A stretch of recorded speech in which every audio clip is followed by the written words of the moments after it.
2, 3. Assalamualaikum warahmatullahi wabarakatuh. Perkenalkan, kami dari kelompok 1 mata kuliah mitigasi bencana akan memaparkan presentasi mengenai gunung api. Perkenalkan, nama saya Fatihah Aufa dan anggota kelompok saya yang terdiri dari Anggi Nelvina, Karina Vivi Fadia, Amirul Wafi, dan Fevi Meiarta.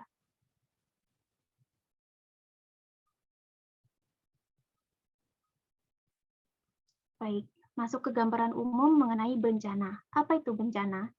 Menurut pasal 1 ayat 6 PP nomor 21 tahun 2008 tentang penyelenggaraan penanggulangan bencana, bahwa bencana merupakan peristiwa atau rangkaian peristiwa yang mengancam dan mengganggu kehidupan dan penghidupan masyarakat yang disebabkan baik oleh faktor alam dan atau faktor non-alam maupun faktor manusia sehingga mengakibatkan timbulnya korban jiwa manusia, kerusakan lingkungan, kerugian harta benda, dan dampak psikologis.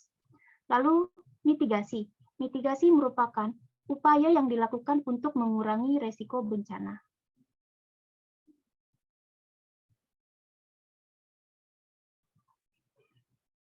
Masuk ke gunung api. Gunung api adalah bukit atau gunung yang mempunyai lubang kepundan, tempat keluarnya magma dan atau gas vulkanik ke permukaan bumi. Bencana gunung api adalah bencana alam yang disebabkan oleh erupsi gunung api. Apa itu erupsi gunung api? Erupsi gunung api adalah proses keluarnya magma dan atau gas vulkanik dari dalam bumi ke permukaan berupa letusan atau eksplosif yang menghasilkan bahan lepas berbagai ukuran atau leleran yang disebut efusif yang menghasilkan lava atau lelehan batu pijar.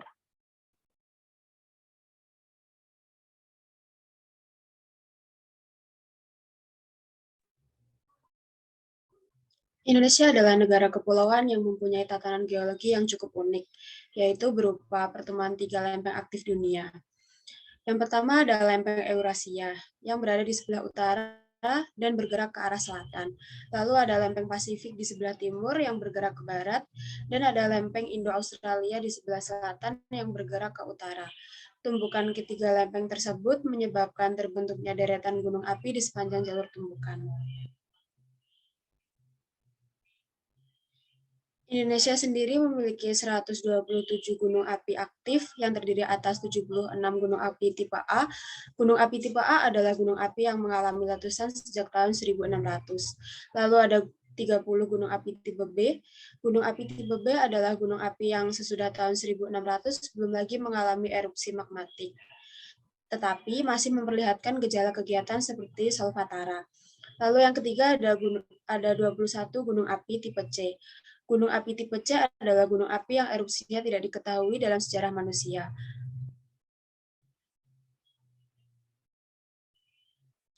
Berdasarkan waktu kejadiannya, bahaya gunung api terbagi menjadi dua, yaitu bahaya primer atau langsung dan bahaya sekunder atau tidak langsung.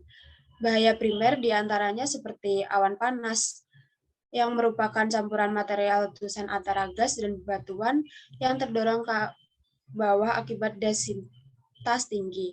Untuk suhunya bisa mencapai 300 sampai 700 derajat Celcius dengan kecepatan awan lebih dari 70 km per jam. Lalu yang kedua ada lontaran material atau pijar. Lontaran material terjadi ketika letusan gunung magmatik berlangsung. Untuk suhunya bisa mencapai 200 derajat Celcius dengan diameter lebih dari 10 cm. Lalu ada hujan abu lebat. Hujan abu lebat terjadi ketika gunung api sedang berlangsung. Material berukuran halus yang diterbangkan angin dan jatuh sebagai hujan abu arahnya tergantung dari arah mata angin. Lalu ada lava. Lava merupakan magma yang mencapai permukaan. Sifatnya liquid dengan suhu antara 700 sampai 1200 derajat Celcius. Lava mengalir mengikuti lereng dan akan membatu bila telah dingin. Lalu ada gas beracun. Gas beracun muncul tidak selalu didahului oleh letusan gunung api, sebab gas ini dapat keluar melalui rekahan-rekahan. Lalu yang terakhir ada tsunami. Kasus khusus yang terjadi pada gunung berapi di pulau. Saat letusan terjadi, material-material akan memberikan energi yang besar untuk mendorong air laut ke arah pantai. Contoh kasusnya sendiri adalah letusan Gunung Krakatau di tahun 1883. Sedangkan bahaya sekunder, yaitu setelah gunung api meletus, penumpukan material bumi yang terbawa oleh air hujan berupa lahar, lumpur, dan banjir bebatuan.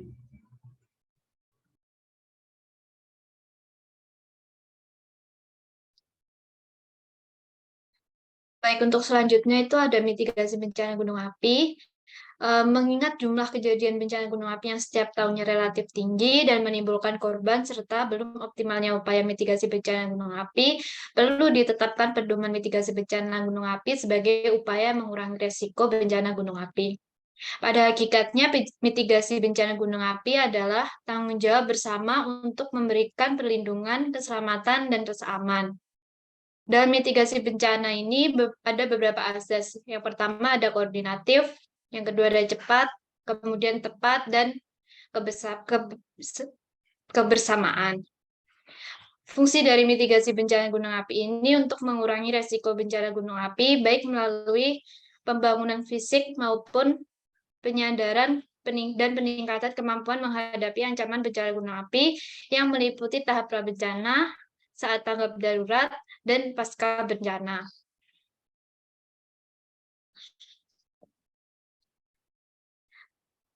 Di sini kita membahas mengenai mitigasi prabencana. Mitigasi prabencana ini dilakukan sebelum terjadi bencana dan dalam situasi terdapat potensi terjadi bencana gunung api. Hal ini dilakukan untuk mengurangi resiko bencana gunung api, baik melalui pengurangan ancaman maupun kerentanan pihak yang terancam bencana. Yang pertama itu ada penyediaan informasi gunung api, meliputi peta kawasan rawan bencana gunung api, data dasar gunung api mengenai lokasi, sejarah, letusan, dan lain sebagainya. Dan juga ada informasi perkembangan kegiatan gunung api. Kedua, ada pemetaan kawasan rawan bencana gunung api. Untuk menentukan kawasan berdasarkan tingkat kerawanan terhadap erupsi. Kawasan rawan bencana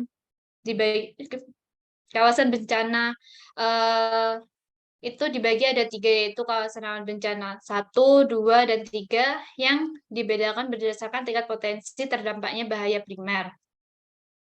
Kemudian untuk pemetaan risiko bencana gunung api sendiri itu kriterianya untuk menentukan risiko bencana gunung api berdasarkan analisis kawasan rawan bencana gunung api, kerentanan, dan juga kapasitas. Kemudian ada penyelidikan gunung api. Penyelidikan gunung api tujuannya untuk mendapatkan data dan informasi mengenai aspek gunung apian, terutama yang berkaitan dengan potensi bencana gunung api. Selanjutnya ada pemantauan dan peringatan dini bencana gunung api.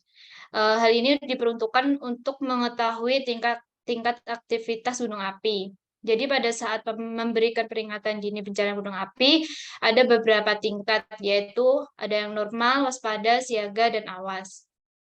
Selanjutnya, langkah-langkah kewaspadaan. Nah, langkah-langkah kewaspadaan ini harus dilakukan oleh masyarakat yang tinggal di kawasan rawan bencana gunung api. Langkah-langkah kewaspadaan dilakukan sesuai dengan tingkatannya, yaitu kawasan rawan bencana 1, 2, dan juga 3. Selanjutnya, diseminasi. Diseminasi ini bertujuan agar masyarakat memahami sumber dan jenis ancaman bahaya, serta mengetahui tata cara mengantisipasi ancaman bahaya dan lokasi pengungsian. Kegiatan ini dilakukan melalui media cetak dan elektronik dalam bentuk penyebaran peta, buku, buklet, selebaran, film, tatap muka, ataupun pameran dan media lainnya. Selanjutnya, penguatan ketahanan masyarakat.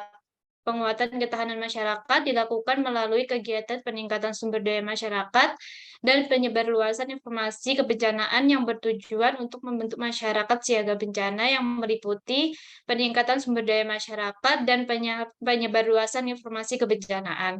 Terakhir ada penyusunan rencana kontingensi bencana gunung api. Ini dilakukan pada daerah yang berpotensi terhadap bencana gunung api. Tujuannya sendiri adalah apabila terjadi bencana, pemerintah bersama masyarakat mampu menyiapkan diri dan mengoperasikan dokumen rencana menjadi rencana operasional pada saat tanggap darurat.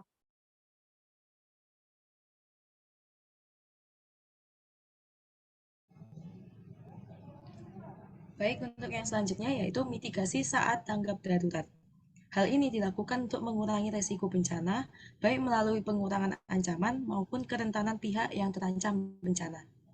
Tindakan yang dapat dilakukan bisa dilakukan oleh dua pihak. Yang pertama yaitu pihak dari pemerintah dan yang kedua pihak dari masyarakat. Yang pertama saya akan menjelaskan dari pihak pemerintah terlebih dahulu. Yang pertama yaitu membentuk tim gerak cepat. Yang kedua, meningkatkan pemantauan dan pengamatan yang didukung dengan penambahan peralatan yang lebih memadai. Yang ketiga, meningkatkan pelaporan tingkat kegiatan menurut alur dan frekuensi pelaporan sesuai dengan kebutuhan. Yang keempat, memberikan rekomendasi kepada pemerintah setempat sesuai dengan prosedur. Selanjutnya yaitu tindakan yang bisa dilakukan oleh masyarakat. Yang pertama yaitu jika ada evakuasi, pastikan tidak kembali ke kediaman sampai keadaan sudah dipastikan aman. Yang kedua, hindari daerah rawan bencana seperti lereng gunung, lembah, dan daerah aliran lahar. Dan yang ketiga, ketika melihat lahar atau benda lain yang mendekati rumah, segera selamatkan diri dan cari perlindungan terdekat. Yang keempat, lindungi diri dari debu dan awan panas. Yang kelima, gunakanlah kacamata pelindung. Yang keenam, gunakanlah masker kain untuk menutup mulut dan hidung.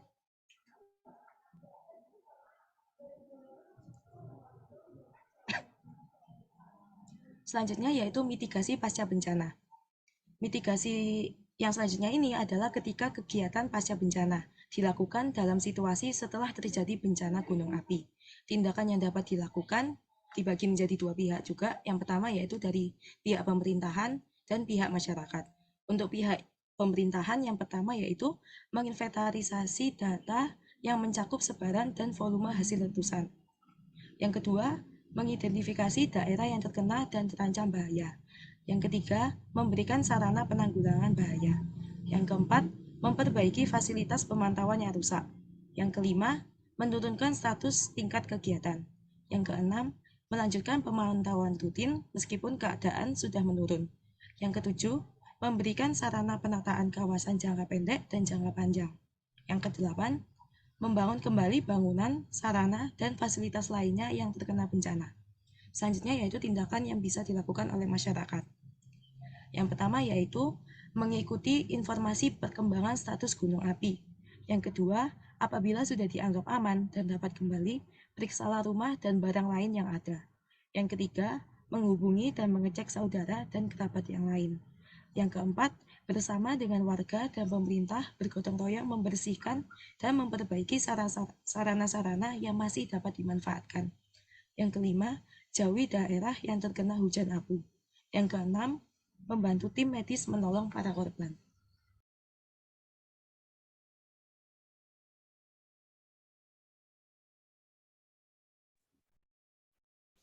Lalu selanjutnya yaitu ada contoh lokasi studi mitigasi bencana di Gunung Merapi. Untuk mitigasi bencananya yaitu yang pertama ada peringatan dini. Sistem ini berfungsi untuk menyampaikan informasi terkini, status aktivitas Gunung Merapi, dan tindakan-tindakan yang harusnya diambil oleh berbagai pihak, terutama oleh masyarakat yang terancam bahaya. Pada peringatan dini ini, dikenal 4 tingkatan untuk Gunung Merapi, ada aktif normal, waspada, siaga, dan awas. Ada berbagai bentuk peringatan yang dapat disampaikan. Salah satunya yaitu peta kawasan rawan bencana yang bersifat lunak. Peta ini memuat zonasi level kerawanan sehingga masyarakat diingatkan akan bahaya dalam lingkup ruang dan waktu yang dapat menimpa mereka di kawasan Gunung Merapi. Informasi yang disampaikan dalam sistem peringatan dini ialah tingkat ancaman bahaya ataupun status kegiatan vulkanik. Bentuk peringatan dini tergantung pada sifat ancaman serta kecepatan ancaman Gunung Merapi. Apabila gejala ancaman terdeteksi dengan baik, peringatan dini dapat disampaikan secara bertahap sesuai dengan tingkat aktivitasnya. Tetapi apabila ancaman bahaya berkembang secara cepat, peringatan dini langsung menggunakan perangkat keras berupa sirine sebagai bentuk pengungsian. Lalu yang kedua yaitu sirine peringatan dini dan komunikasi radio. Peringatan dini sirine yaitu suatu sistem perangkat keras yang berfungsi hanya pada keadaan sangat darurat apabila peringatan dini bertahap tidak mungkin dilakukan. Lalu, sarana komunikasi radio bergerak juga termasuk dalam sistem penyebaran informasi dan peringatan dini di Merapi. Komunikasi berkaitan dengan kondisi terakhir Gunung Merapi yang dilakukan oleh para pengamat Gunung Merapi, yaitu BPPTK dan instansi terkait. Lalu yang ketiga, mitigasi bencana Gunung Merapi, yaitu penyebaran informasi. Penanggulangan bencana Gunung Merapi akan berhasil dengan baik apabila dilakukan secara terpadu antara pemantauan Gunung Merapi yang menghasilkan data yang akurat secara visual dan instrumental dan didukung dengan peralatan yang canggih. Penyebaran informasi ini bertujuan untuk menyampaikan, menjelaskan kondisi vulkanis Gunung Merapi untuk menjaga kesiapan segenap aparat dan masyarakat dalam menghadapi peningkatan atau penurunan status aktivitas Gunung Merapi. Penyebaran informasi juga bisa melalui dengan sosialisasi. Sosialisasi tidak dilakukan hanya pada saat Gunung Merapi dalam keadaan status yang membahayakan, akan tetapi dilakukan baik dalam status aktif, normal maupun status siaga.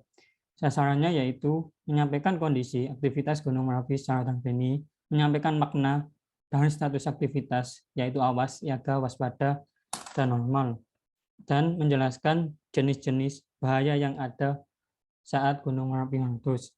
Lalu yang keempat yaitu adanya forum Gunung Merapi, yaitu wadah bersama untuk menyatukan kekuatan dan menyelaraskan program menjabatani komunikasi antara masyarakat dengan instansi terkait untuk aksi pengurangan risiko bencana letusan Gunung Merapi serta menjaga kesinambungan daya dukung lingkungan bagi masyarakat di Gunung Merapi.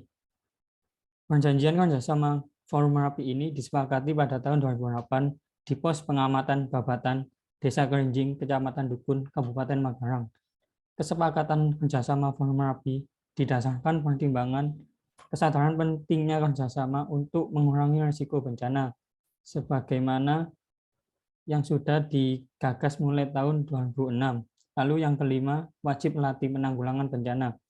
Kegiatannya yaitu upaya mengurangi risiko bencana yang meliputi kegiatan pencegahan, mitigasi, kesiapsiagaan, penyelamatan, dan pemulihan. Konsep wajib latih muncul sebagai alternatif dalam rangka pengurangan risiko bencana melalui rekayasa sosial, peningkatan kapasitas masyarakat di kawasan rawan bencana. Wajib latih ialah program berkesinambungan yang diharapkan dapat membentuk budaya siaga bencana pada masyarakat. Dan tujuan wajib latih ialah meningkatkan pengetahuan masyarakat akan potensi ancaman bencana dan menciptakan atau meningkatkan kesadaran akan risiko bencana. Sekian untuk presentasi dari kelompok kami, yaitu mitigasi gunung api. Kami harap supaya ilmu ini bisa bermanfaat untuk para pendengar yang melihat ini di YouTube. Sekian dari kelompok kami. Terima kasih. Assalamualaikum warahmatullahi wabarakatuh.